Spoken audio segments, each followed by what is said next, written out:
मीनो सोबे के पहाड़ों में मोसो नामी एक खाना बदूश पुजारी रात गुजारने की जगह तलाश कर रहा था।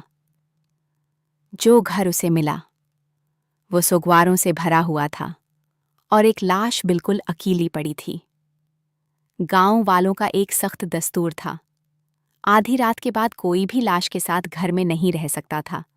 सबको जाना पड़ता था, लेकिन पुजारी के लिए उन्होंने एक इस्तिथना किया। मोसो ने कहा वो रखेगा, जागता रहेगा।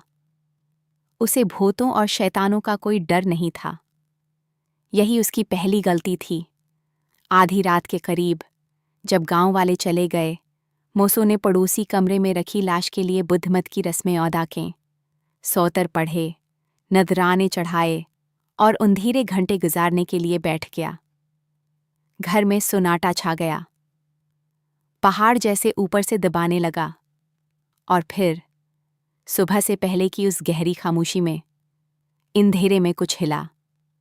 साए से एक शख्स निकला, ऐसी भूख आंखों में लिए जो किसी जिंदा इंसान में नहीं होनी चाहिए। वो पुजारी की तरफ बढ़ा और खाने लगा।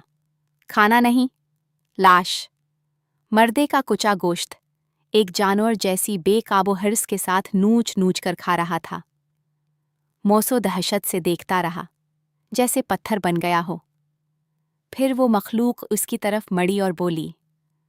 कहा कि वो फंसा हुआ है, एक लांत में झुकड़ा हुआ।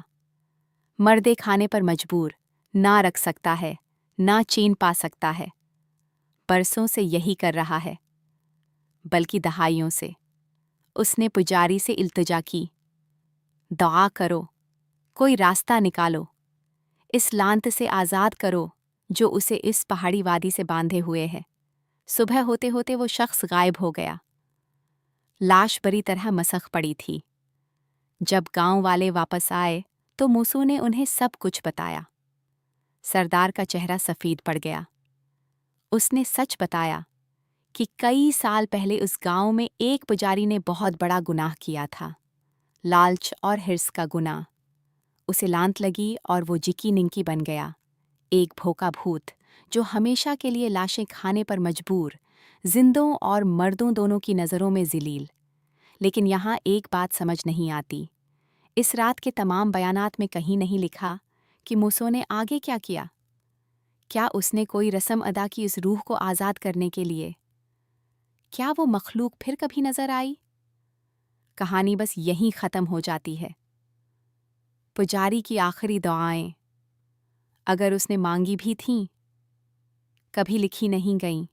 आप बताएं, क्या वो लानती रूह कभी आज़ाद हुई होगी?